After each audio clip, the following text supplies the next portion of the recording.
Bonjour à tous. Aujourd'hui, dans Les Dessous de la Faille, on s'attaque au royaume de Demacia. Commençons par le système politique. Demacia est une monarchie constitutionnelle gouvernée par le roi Jarvan III, que le Parlement contrôle légèrement. Demacia est une société de caste où votre avenir est souvent défini par votre naissance. La cité-État dispose de plusieurs maisons nobles, dont les plus connues sont les Lightshield, qui est la dynastie au pouvoir, les Spirit Might, une maison très influente, les Buvel, connus pour être de généreux mécènes, les Laurent, fournissant souvent les meilleurs duellistes, et enfin les Crown Guard, chargés de protéger le roi.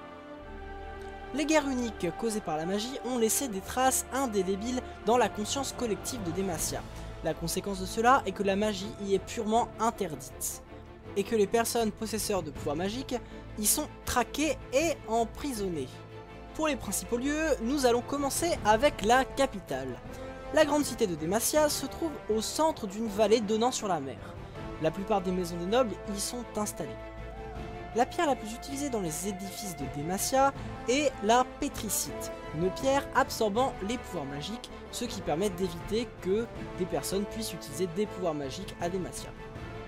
Le pouvoir s'exerce dans le Hall des Braves, situé dans la citadelle de l'Aube, dans un palais impérial majestueux et imposant qui symbolise la dynastie des Lightshield dont fait partie le roi Jarvan. Ouais, je me plaignais du potentiel culte de la personnalité de Ash, mais vu la taille du bâtiment, là c'est un niveau au-dessus. Ash peut aller se rhabiller. Le lieu emblématique, c'est la Grand Place, qui, là aussi, est assez démesurée. Mais bon, c'est pour la bonne cause, il faut bien que le peuple puisse y honorer ses héros, ma bonne dame. Demacia a 4 villes de banlieue: Velorus, Lissus, Pinara et Edessa. Un peu plus à l'écart, on trouve le hameau de Jandel, un petit hameau réputé pour ses masques de Kindred, et un port du nom de Vascacia, où un trésor national y se réunit. Au nord de Demacia, sur les montagnes qui les séparent de Freljord, sur le versant de Demacia, on peut trouver d'autres lieux intéressants. Une chambre forte paumée dans un coin de la montagne, où Ryze peut y entreposer ses runes.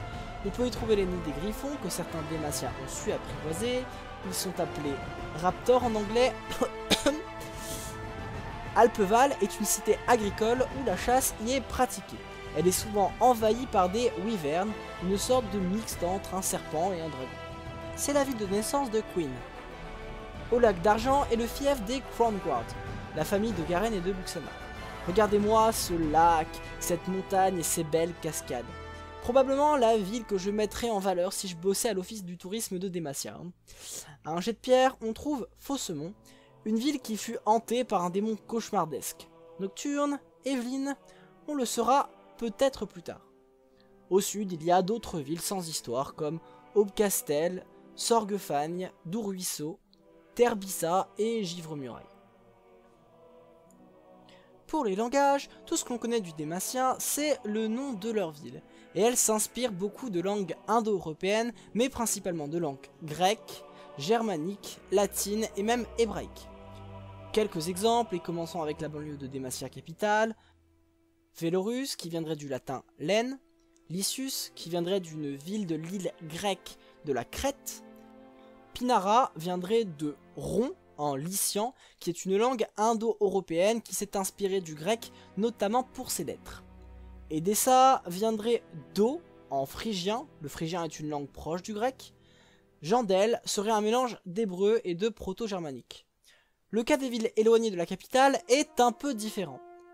En effet, contrairement à la plupart des lieux de Runeterra, les noms des villes sont différents en français et en anglais.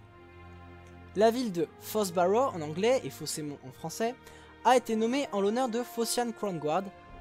En français, Mont fait bien sûr référence à la montagne, mais en anglais, Barrow pourrait faire référence à l'anglais brouette, un peu probable.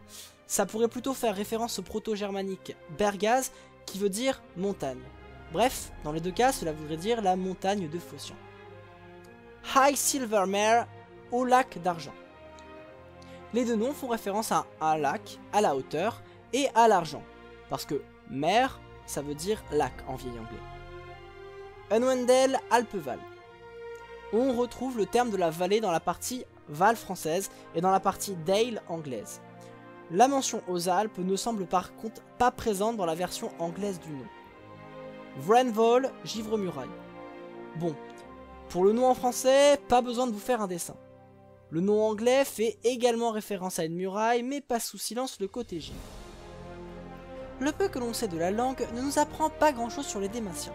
Néanmoins, la prédominance du grec et du latin dans les noms des villes de banlieue de la capitale pourrait être là pour nous faire penser à l'Antiquité. Pour la partie éloignée de la cité-État, le fait que les noms des villes soient différentes en fonction des langues est intéressant.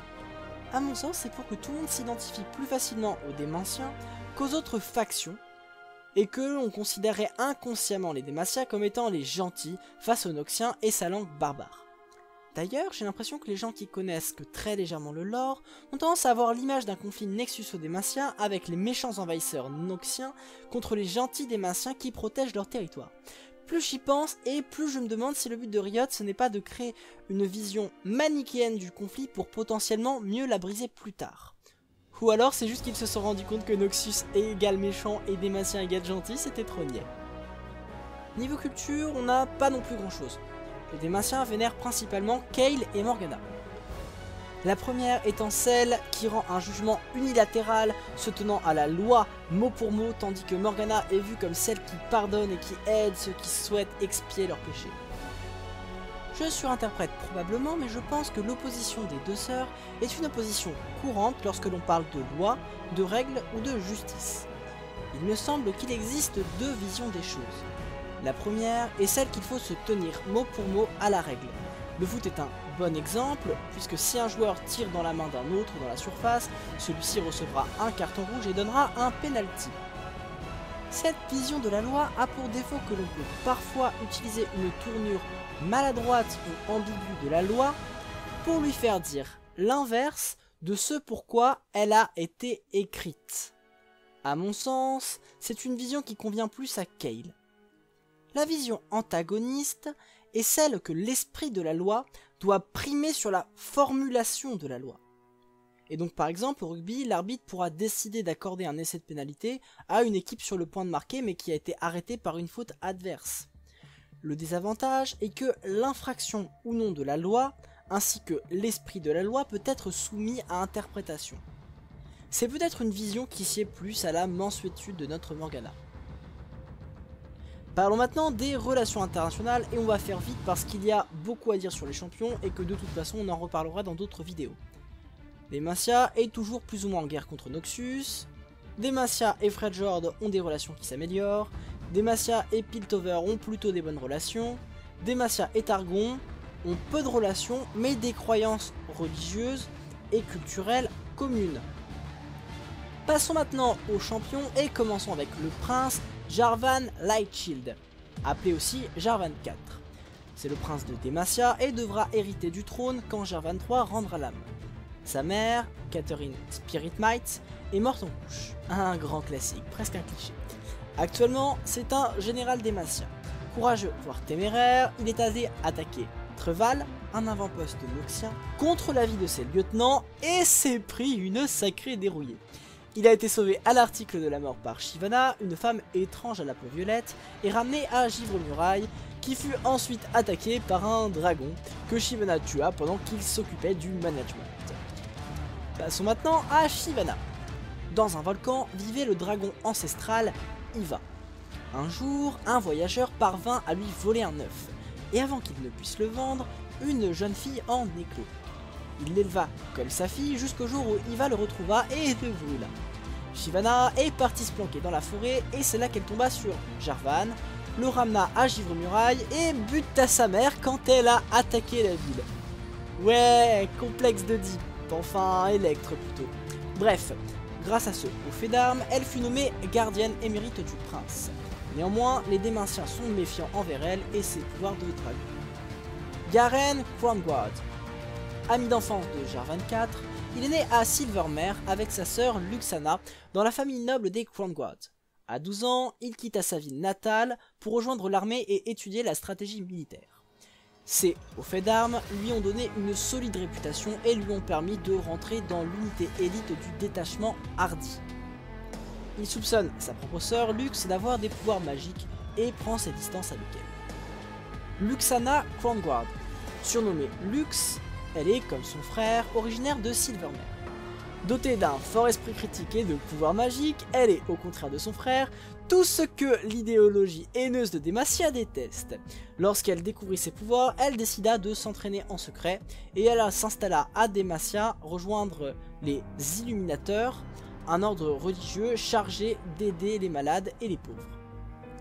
Silas de Liebourg est né dans une famille pauvre de Demacia. Ayant le malheur d'avoir des pouvoirs magiques, il fut convaincu par ses parents d'aller se dénoncer. Il fut utilisé pour aller déceler des mages cachés dans la population. Travail qu'il adorait car il se sentait utile à sa patrie.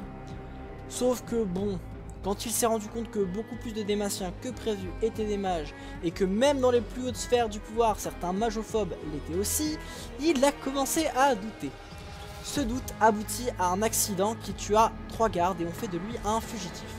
Il fut chopé, puis prisonnier, se lia d'amitié avec Lux, qui s'occupait des détenus.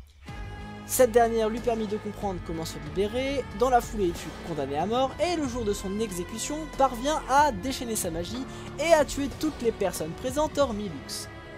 Libre, mais toujours fugitif, il réunit des mages exilés pour y fonder l'ordre des Mages Seekers et y renverser le trône pour faire la révolution. Queen. Elle est née à Alpeval avec son jumeau Caleb qui est mort encorné devant les yeux de sa propre jumelle. Queen a aussi bien failli y passer, mais un Deus Ex Machina de type Aigle Azuré vient lui sauver la vie au dernier moment. Depuis, les deux ne se quittent plus et ont rejoint l'armée de Demacia chez les éclaireurs d'élite. Queen a un peu de mal avec la rigidité de l'armée de Demacia. Fiora Laurent. Fiora est douée à l'escrime. Manque de peau, elle est née fille à Demacia. On lui prépara donc des mannequins pour qu'elle s'entraîne à la couture, mais ils lui serviront de sparring partner à l'escrime. On tenta de la marier de force, elle refusa, ce qui força son père à se battre en duel à mort avec le fiancé déçu. Une défaite courue d'avance vu l'âge du père. Il tenta d'empoisonner son adversaire mais fut découvert et condamné à mort par pendaison. Une vieille loi permit à Fiora de défier son père en duel et de le tuer par sa propre épée pour éviter l'humiliation publique. Par ce geste, elle prit la tête de la maison et une bonne partie de Demacia se fout de la gueule de la maison parce qu'il y a une femme à sa tête. Par contre, ils le font en cachette parce que s'ils sont pris en flag, elle les défie en duel pour laver son honneur et les trucider. Ouais, là on comprend à quel point à Demacia, les règles sont parfois d'une absurdité absolue. Shona Vane. Elle est la fille d'un riche couple de bourgeois de Demacia qui sont morts assassinés par le démon Evelyn quand elle avait 16 ans. Un grand classique. Elle va à Freljord pour en apprendre plus sur la magie noire et comment tuer ses pratiquants afin de se venger. Elle tomba par hasard sur Frey qui, touché par sa détermination, accepta de l'aider et les deux finirent très proches. Elle allait même jusqu'à la considérer comme sa propre mère. Shona prenait un malin plaisir à buter des bêtes, ça assouvissait sa soif de vengeance. Le jour où Freya sauva la vie de Shona en se transformant en loup, Shona l'assassina sans remords et repartit le sourire aux lèvres. Ouais. Luciane. Luciane et sa femme Senna avaient pour mission de tuer un maximum de morts-vivants à Runeterra. Lors de leur combat contre Thresh, Luciane perdit sa femme et depuis, Luciane continue sa mission seule sans relâche. Sona. Abandonnée sur le pas d'une porte d'une maison d'adoption avec un instrument, elle eut du mal à se faire adopter car elle était muette. A chaque fois que les tuteurs vendaient l'instrument pour que Sona ait un peu d'argent, celui-ci revenait mystérieusement. Elle fut adoptée par la maison Buvel qui avait eu vent de l'histoire et est devenue une musicienne célèbre. Ginzao est né à Ionia. Il s'enrôla sur un bateau de pêche, le Visquero, où il menait une vie simple. Son bateau fut capturé par des Noxiens qui lui servirent, ce qu'il fit avec zèle, avant de finalement se faire capturer par des Démaciens qu'il combattait. Jarvan l'a gracié, et devant tant de clémence, il prêta allégeance à Dématien et devient sénéchal, conseiller et ami du prince Jarvan IV. Galio. c'est une statue de pétricite. Vous savez, la pierre qui absorbe la magie. Elle a été conçue pour nullifier la magie de l'ennemi en combat. À la suite d'une trop forte exposition à la magie, il finit par prendre vie. Bon, avant de se quitter, j'ai envie de faire une petite conclusion. Si Demacia semble au premier abord la cité-état des gentils contre les méchants de Noxus, la situation est en fait beaucoup plus complexe que ça. C'est un empire de caste, militaire, xénophobe et magiphobe. L'adversité auquel Demacia doit faire face manque de faire s'écrouler l'État sous le poids de ses propres contradictions. Alors que Noxus est aux portes, peuvent-ils réellement se permettre de mettre au banc ceux qui ont du mal avec la rigidité ? Est-ce bien raisonnable d'embastiller les êtres les plus puissants du pays quand bien même ils seraient acquis à la cause de la nation ? À mon sens, Demacia est une nation qui va avoir besoin d'un changement de mentalité rapide. La nation ne peut plus se permettre de se créer artificiellement des ennemis intérieurs. Et la question des mages de Demacia pourrait être l'élément qui fasse tomber la tête de Jarvan III. Voilà, cette vidéo est maintenant terminée. Si vous avez apprécié la vidéo, vous pouvez laisser un pouce bleu et vous abonner. Et si vous êtes magophobe, n'hésitez pas à cracher votre haine dans les commentaires.